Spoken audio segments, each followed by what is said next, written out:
সুপ্রভাত সকলকে জানাই রথযাত্রার অনেক শুভেচ্ছা। জয় জগন্নাথ। আজকে ঘুম থেকে উঠেই স্নান সেরে তাড়াতাড়ি ভাবলাম পুজোটা দিইনি, তাই ছাদে চলে গেছিলাম ফুল তুলতে। তাই ভাবলাম ভিডিওটা করি তোমাদের সাথে, নতুন নতুন আরও কিছু কী গাছ আছে সেগুলো শেয়ার করি। আমার এইটুকু ভিডিওর মধ্যে আমাদের গাছে ছাদ বাগানে কী গাছ আছে শেয়ার করা সম্ভব না, যতটুকু সম্ভব শেয়ার করার চেষ্টা করছি।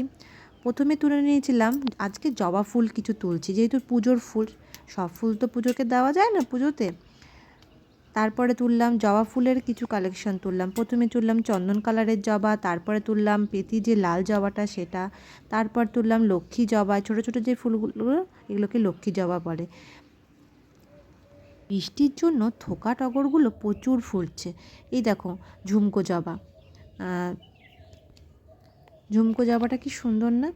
এবার চলো বেল ফুলের কাছে।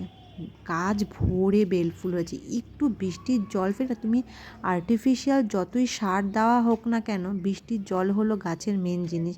বৃষ্টি হলে দেখো এত ফুল ফোটে না এই বেল ফুল, আর সেরকম গন্ধ। বৃষ্টি না হলে কিন্তু ফুল ফোটে না এই ফুলগুলো, আমি লক্ষ্য করে, জানি না কাদের ফোটে, আমাদের তো ফোটে না। দেখেছো কত ফুল হয়ে গেছে। এই জবাটা হলো চন্দন কালারের যে জবাটা দেখলে ওটারই একটা থোকা। আরও অনেক জবা ফুল ফোটে, কিন্তু আজকে এই কটাই ফুটেছে, তাও অনেকই ফুল। এইটা হলো টগর ফুল, থোকা টগর। দেখো কত ফুল ফুটেছে। সাদা ফুলগুলো আর জবা ফুলগুলোকে আমি আলাদা করে তোমাদের দেখাচ্ছি। কি ভালো লাগে না এরকম ফুল ফুটলে। ফুল তুলতে তুলতেই মানে কত টাইম চলে যায়, আর না তুলেও ভালো লাগে না। গাছের মধ্যে ফুল থাকে, ঠাকুরকে দেবো না, ভালো লাগে না। ঠাকুরকে আজকে সাজিয়ে ইচ্ছা মতো সাজিয়ে ফুল দিলাম।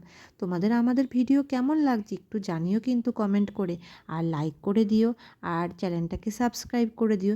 আর বিকালে কিন্তু অপেক্ষা করো ছোটরা, তোমাদের জন্য নতুন ভিডিও আসছে। টাটা।